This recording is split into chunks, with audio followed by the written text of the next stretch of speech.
Olá! Hoje a gente vai mergulhar num assunto fundamental. As regras que funcionam como um verdadeiro escudo para cada cidadão. São os princípios do direito penal. Basicamente, são eles que colocam um freio no poder do Estado de punir, sabe? Garantindo que a justiça seja feita e, claro, que a nossa liberdade seja protegida. Vamos entender direitinho como esses escudos funcionam. Para começar, vamos pensar numa situação. Imagina só, o Estado punir alguém por um ato que na época em que foi feito não era crime. Parece uma coisa de outro mundo, né? Pois é, a falta de regras claras é um prato cheio para o arbítrio, para o abuso de poder, uma coisa típica de regimes autoritários. E é exatamente para impedir isso que o direito penal levanta seus escudos. O primeiro, e olha, talvez o mais importante de todos esses escudos, é o princípio da legalidade. Pense nele como o alicerce, a fundação onde todo o sistema de justiça criminal é construído. É a base de tudo. Mas na prática, o que isso significa? Significa que o poder do Estado não é ilimitado, ele tem uma fronteira bem definida, e isso nos dá previsibilidade, nos dá segurança. Basicamente, é como um jogo. As regras precisam ser conhecidas por todo mundo antes da partida começar. Ninguém pode ser pego de surpresa com uma regra inventada no meio do caminho. Essa ideia é tão crucial, tão antiga, que tem até uma frase em latim que resume tudo. Nullum crime nulla pena sine lege. Traduzindo, não existe crime nem pena sem uma lei que diga isso antes. E isso não é só um ditado bonito, não. É uma garantia fundamental, que está lá, gravada no artigo 5º da nossa Constituição e também no artigo 1º do Código Penal. Só que o princípio da legalidade não joga sozinho. Para ele funcionar de verdade, ele se apoia em 4 pilares. São eles que juntos formam o que a gente está chamando de regras do jogo, garantindo uma proteção completa. Vamos dar uma olhada em cada um deles. Então, aqui estão os 4 pilares. Primeiro, a lex prévia. A lei tem que existir antes do ato. Simples assim.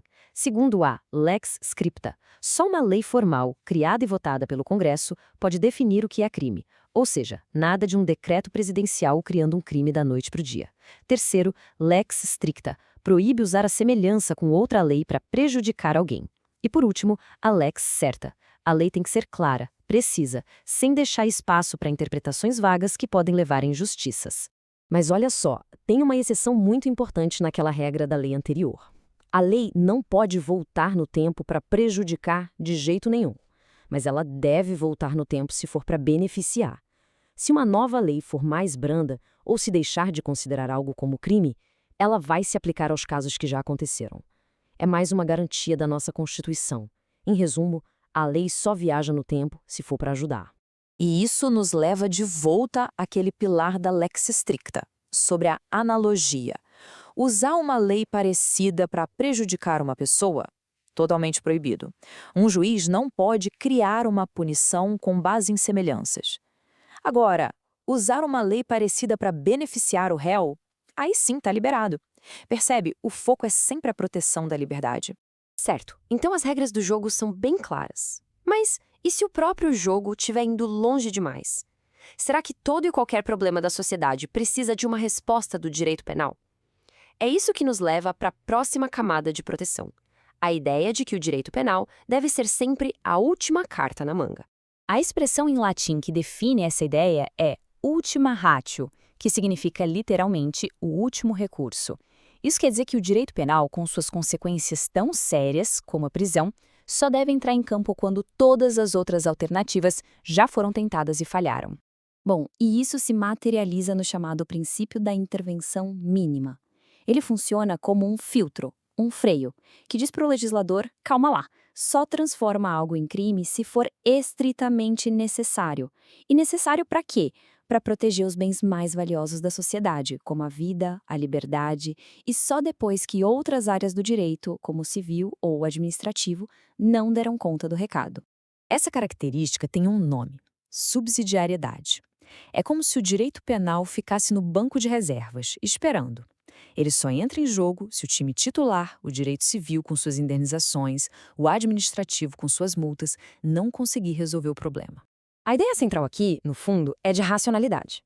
O poder de punir do Estado precisa ser usado com muita sabedoria e moderação. Criar um crime novo tem que ser sempre uma medida excepcional e não a primeira resposta que vem à cabeça para qualquer problema social. Afinal, a liberdade é a regra, a sua restrição é que tem que ser a exceção. Ok, depois de passar por todos esses conceitos, a pergunta que não quer calar é: e daí? Por que tudo isso realmente importa no nosso dia a dia? Como esses princípios, que parecem tão teóricos, afetam a vida de verdade? A resposta é bem direta, na verdade. Esses princípios são a nossa principal linha de defesa contra um poder estatal que às vezes pode ser esmagador. São eles que criam as barreiras, os muros de proteção que impedem que o sistema de justiça se torne uma ferramenta de opressão. Eles dizem o que o Estado pode e, principalmente, o que ele não pode fazer. No final das contas, o que esses escudos nos dão? Primeiro, segurança jurídica, para a gente saber que as regras não vão mudar de uma hora para outra. Segundo, previsibilidade, para que todo mundo saiba exatamente o que é proibido e o que é permitido. E o mais importante de tudo, eles garantem a proteção das nossas liberdades individuais, que é um pilar de qualquer democracia que se preze. E a gente termina com essa reflexão. Toda essa discussão sobre os princípios nos leva de volta àquela pergunta central: até onde vai o direito de punir do Estado? A resposta não é simples, mas ela mora justamente nesse equilíbrio delicado construído por esses escudos que a gente acabou de explorar. Obrigado por acompanhar esta análise.